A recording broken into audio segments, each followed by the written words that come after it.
Hello दोस्तों, आपका स्वागत है हमारे यूट्यूब चैनल पर। तो आज हम लोग पढ़ने वाले हैं प्रकाश के परावर्तन के 4 नंबर लेक्चर। अगर आप पीछे के 3 लेक्चर नहीं देखे हैं तो जाकर जरूर देख लीजिएगा, क्योंकि जो 4 नंबर लेक्चर है वो पीछे के 3 लेक्चर से रिलेटेड है।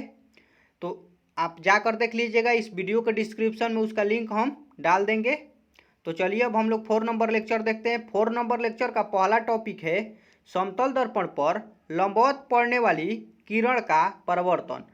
आपको पहला टॉपिक पढ़ना है, समतल दर्पण पर जब कोई किरण लंबवत पड़ती है तो उसका परावर्तन कैसे होता है। तो चलिए हम लोग देखते हैं। सबसे पहले हम लोग इसका परिभाषा देखेंगे। इसका परिभाषा है, समतल दर्पण पर लंबवत पड़ने वाली प्रकाश की किरण परावर्तन के बाद उसी पथ पर वापस लौट जाती है। देखिए, जब कोई किरण समतल दर्पण पर लंबवत पड़ती है तो वह पुनः उसी पथ पर लौट जाती है।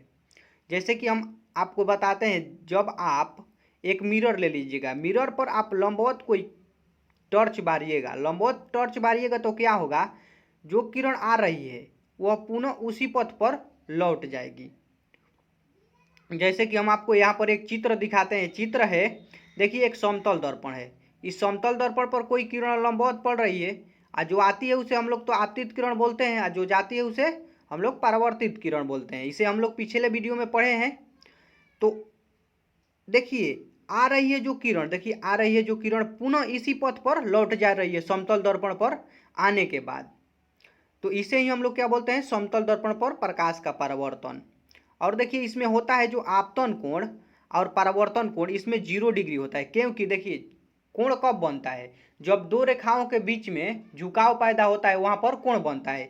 ये देखिए, दोनों रेखा एक ही पर स्थित है, तो यहाँ पर झुकाव पैदा नहीं हो रहा है, तो यहाँ पर कितना डिग्री कोण बनता है, 0 डिग्री का कोण बनेगा।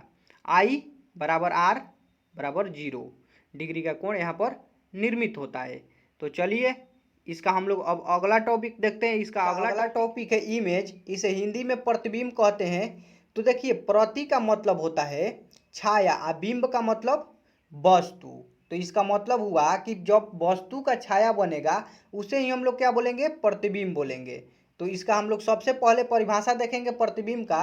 प्रतिबिंब का देखिए परिभाषा होता है, किसी बिंदु स्रोत से आती प्रकाश की किरण दर्पण से परावर्तन के बाद जिस बिंदु पर मिलती है या जिस बिंदु से आती हुई प्रतीत होती है उसे उस बिंदु स्रोत का प्रतिबिंब कहते हैं। देखिए, हम लोग प्रतिबिंब किसे बोलते हैं, किसी बिंदु स्रोत से आती प्रकाश की किरण दर्पण से जब परावर्तित होगी तो वह जिस बिंदु पर मिलेगी या जिस बिंदु से आती हुई प्रतीत होगी उसे ही हम लोग क्या बोलेंगे, प्रतिबिंब बोलेंगे।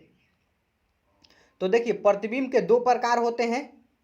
तो प्रतिबिंब के दोनों प्रकार देखते हैं। प्रतिबिंब 2 प्रकार के होते हैं, यहाँ पर देखिए लिखे हैं, प्रतिबिंब 2 प्रकार के होते हैं। पहला नंबर रियल इमेज, इसे हिंदी में वास्तविक प्रतिबिंब, और दूसरा नंबर वर्चुअल इमेज होता है, इसे हिंदी में आभासी या काल्पनिक प्रतिबिंब कहते हैं। तो सबसे पहले हम लोग वास्तविक प्रतिबिंब देखेंगे। तो देखिए, वास्तविक प्रतिबिंब हम ला दिए हैं, इसे हम लोग अब देखते हैं। वास्तविक, इसे इंग्लिश में तो रियल इमेज बोलते हैं और हिंदी में वास्तविक प्रतिबिंब। तो इसका परिभाषा सबसे पहले हम लोग देखते हैं। परिभाषा होता है, किसी बिंदु स्रोत से आती प्रकाश की किरण दर्पण से परावर्तन के बाद जिस बिंदु पर वास्तव में मिलती है उसे बिंदु स्रोत का वास्तविक प्रतिबिंब कहते हैं। देखिए, हम लोग वास्तविक प्रतिबिंब उसे बोलते हैं जो किसी बिंदु स्रोत से आती प्रकाश की किरण दर्पण से परावर्तन के बाद जिस बिंदु पर वास्तव में मिलती है उसे ही हम लोग क्या बोलते हैं, वास्तविक प्रतिबिंब बोलते हैं। वास्तविक प्रतिबिंब हमेशा उत्तल और अवतल दर्पण में बनता है। आपको यह भी बात पता होना चाहिए कि वास्तविक प्रतिबिंब समतल दर्पण में कभी नहीं बनता है। तो इसका कुछ विशेषता है, वास्तविक प्रतिबिंब के कुछ विशेषता देख लेते हैं। पहला विशेषता है, वास्तविक प्रतिबिंब पर्दे पर प्राप्त किया जा सकता है। वास्तविक प्रतिबिंब को हम लोग पर्दे पर प्राप्त कर सकते हैं। दूसरा विशेषता है, वास्तविक प्रतिबिंब वस्तु की अपेक्षा हमेशा उल्टा बनता है। वास्तविक प्रतिबिंब जो है वस्तु की अपेक्षा हमेशा क्या बनता है, उल्टा बनता है।